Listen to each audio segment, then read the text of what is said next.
و با عرض تأسف به مناسبت از دست در داد آبرو هر چی مجلس رو شما بردی به مناسبت از دست دادن و با عرض تأسف به مناسبت از دست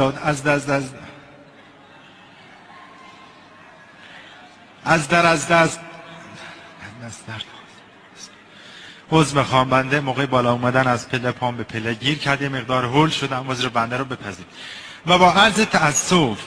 به مناسبت از دست در دادن این ایام به مناسبت درگذرد این ایام در از گذشت به مناسبت از دست در و با عرض تعفس به مناسبت